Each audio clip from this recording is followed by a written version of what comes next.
Good morning, I'm Neva Manu, and this is your morning news fix for Thursday, 8th of August. In this update, questions over the lack of military in the government's newly launched military-style academy. Newstalk ZB can reveal Children's Minister Karen Chor has confirmed no defence staff will work directly with the young people on the pilot. Police Minister Mark Mitchell had said there is heavy military involvement, including at the front line of the academy, which began last Monday. Both ministers have refused to clarify what frontline means and deferred to Oranga Tamariki, which says the military helped design the pilot. Labour's children's spokesperson, Willow Jean Prime, says there has been a lot of contradictions. I don't know whether it's simply window dressing, and if that's the case, then they have absolutely misled the public. Belief it's virtually impossible for families on a benefit to afford healthy food. Research shows 2 children families receiving financial assistance would be $200 short if they bought low-cost nutritional kai. Health Coalition Aotearoa spokesperson Sally Mackay told Ryan Bridge it's clear low-income families are doing it tough, with drastic increases in food parcel demands. This impacts those children that don't get enough to eat, and in particular it impacts their learning when they're at school, and that's what we're really concerned about. Fears cuts to Oranga Tamariki service providers could impact young people. The agency is scrapping contracts for 337 service providers and cutting funding from $577 million to at least $438 million. Children's Minister Karen Chor and Oranga Tamariki itself are both adamant this will not impact the front line.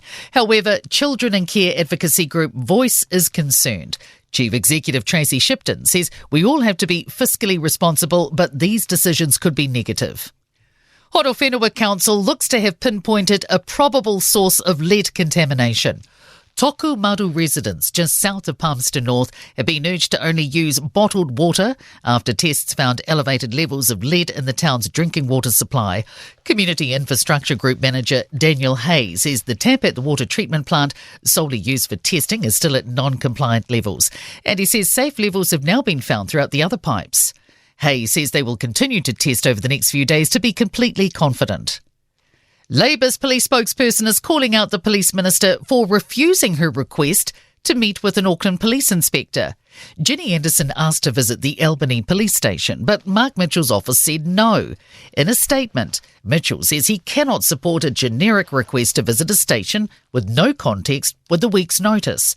Anderson told Ryan Bridge she followed what she considers a well-established practice which Mitchell himself has followed before. Both myself and Chris Hipkins never made any attempt to stop him from making visits when he was the opposition spokesperson.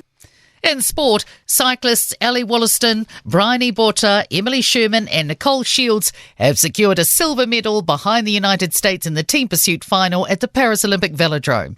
Amy Fisher and Dame Lisa Carrington have made winning starts to their K1 500 kayaking campaigns.